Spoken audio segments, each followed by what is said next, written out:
दोस्तों, आखिर क्या हुआ जब महादेव और भगवान श्री कृष्ण का भयंकर युद्ध हुआ।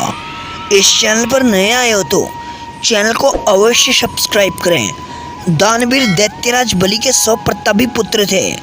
उनमें से सबसे बड़ा बाणासुर था। बाणासुर ने भगवान शंकर की कठिन तपस्या की थी। शंकर जिन्हें उसके तप से प्रसन्न होकर उसे सहस्त्रबाहु तथा अपार बल दे दिया था। उसके सहस्त्रबाहु और अपार बल के भय से कोई भी उससे युद्ध नहीं करता था।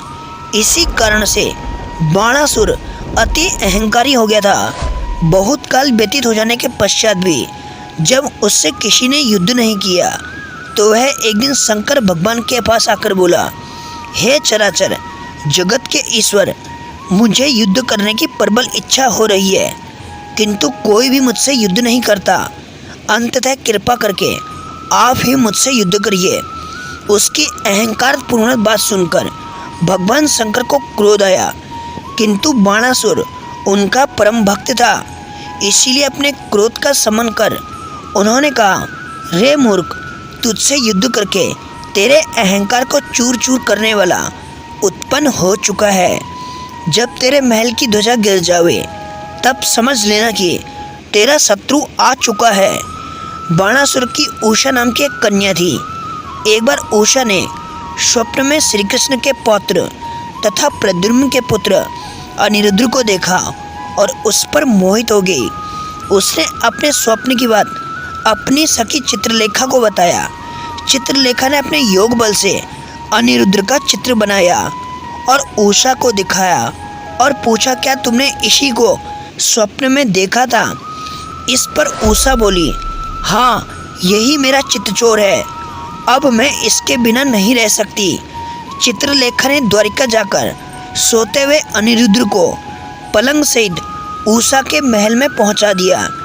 नींद खुलने पर अनिरुद्ध ने स्वयं को एक नए स्थान पर पाया और देखा कि उसके पास एक सुंदर कन्या बैठी हुई है।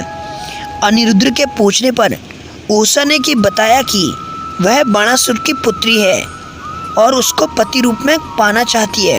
अनिरुद्ध भी उषा पर मोहित हो गए और वहीं से उसके साथ महल में रहने लगे। पहरेदारों को संदेह हो गया कि उषा के महल में अवश्य कोई बाहरी मनुष्य आ पहुंचा है। उन्होंने जाकर बाणासुर से अपने संदेह के विषय के बारे में बताया। उसी समय बाणासुर ने अपने महल की ध्वजा को गिरी हुई देखा। उसे निश्चय हो गया कि मेरा कोई शत्रु उषा के महल में प्रवेश कर गया है। वह अस्त्र शस्त्र से सुसज्जित होकर उषा के महल में पहुंच गया।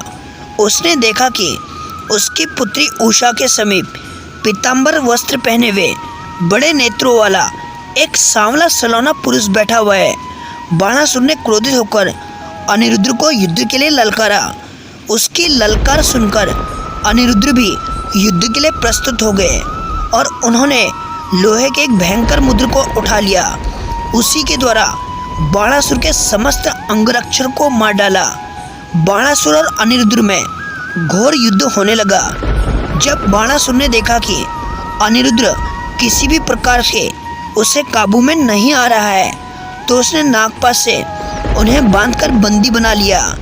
इधर द्वारिकापुरी में अनिरुद्ध की खोज होने लगी और उसके न मिलने पर वहाँ शोक और रंज छा गया। तब देवर्षि नारद ने वहाँ पहुंचकर अनिरुद्ध का सारा वृत्तांत कहा। इस पर श्री कृष्ण, बलराम, प्रद्युम्न, सात्यकी, गद, सांब आदि सभी वीर चतुरंगी सेना के साथ बाणासुर के नगर शोणितपुर पहुँचे और आक्रमण करके वहाँ के उद्यान, परखोटे, बुर्ज आदि को नष्ट कर दिया। इसका समाचार सुनते ही बाणासुर भी अपनी सेना को साथ लेकर आ गया। श्री बलराम जी कुंभाण तथा कूपकर्ण राक्षसों से जा भिड़े। अनिरुद्ध कार्तिकेय के साथ युद्ध करने लगे और श्री कृष्ण बाणासुर के सामने आ डटे। घनघोर संग्राम होने लगा। चारों ओर बाणों की बौछार हो रही थी। बलराम ने कुंभाण और कूपकर्ण को मार डाला। जब बाणासुर को लगने लगा कि वो श्री कृष्ण को नहीं हरा सकता है तो उसे भगवान शंकर की बात याद आई। अंत में उसने भगवान शंकर को याद किया। बाणासुर की पुकार सुनकर भगवान शिव ने रुद्र गणों की सेना को बाणासुर की सहायता के लिए भेज दिया। शिव गणों की सेना ने श्री कृष्ण पर चारों ओर से आक्रमण कर दिया, लेकिन श्री कृष्ण श्री बलराम के सामने उन्हें हार का मुंह देखना पड़ा। शिव गणों को परास्त कर श्री कृष्ण फिर बाणासुर पर टूट पड़े। अंत में अपने भक्त की रक्षा के लिए स्वयं रुद्र रणभूमि में आए। भगवान शिव ने श्री कृष्ण को वापस जाने को कहा, लेकिन जब श्री कृष्ण किसी तरह पीछे हटने को तैयार नहीं हुए तो विवश होकर भगवान शिव ने अपना त्रिशूल उठाया। घनघोर संग्राम होने लगा। हर तरफ बाणों की बौछार थी। अनिरुद्ध का युद्ध भगवान शिव के पुत्र कार्तिकेय के साथ होने लगा और श्री कृष्ण महादेव के सामने युद्ध के लिए डटे रहे। श्री कृष्ण के बाणों से शिव की सेना कांपने लग गई, वहां से भाग गई। अब दोनों में भयंकर युद्ध होने लगा। शिव जी के आगे श्री कृष्ण के सभी अस्त्र नाकाम रहे। शिव जी पर अंत में श्री कृष्ण ने अपने नारायण अस्त्र चला दिया, लेकिन वह भी शिव जी के सामने निष्फल हो गया। अंत में श्री कृष्ण जान गए कि शिव जी के युद्ध भूमि में रहते बाणासुर का बाल भी बांका नहीं हो सकेगा। अंत में उन्होंने शिव जी की स्तुति प्रारंभ की। शिव जी प्रसन्न होकर बोले, हे कृष्ण, बाणासुर को दिया हुआ वचन तोड़कर मैं युद्ध भूमि में से नहीं हट सकता, तथापि एक उपाय बताता हूँ। मुझ पर जृंभणास्त्र का प्रयोग करो, मैं उसका प्रतिकार नहीं करूँगा। उससे कुछ देर में सो जाऊँगा। श्री कृष्ण ने वैसे ही किया। भगवान शिव के सो जाने के बाद श्री कृष्ण पुनः बाणासुर पर टूट पड़े। बाणासुर भी अति क्रोध में आकर उन पर टूट पड़ा।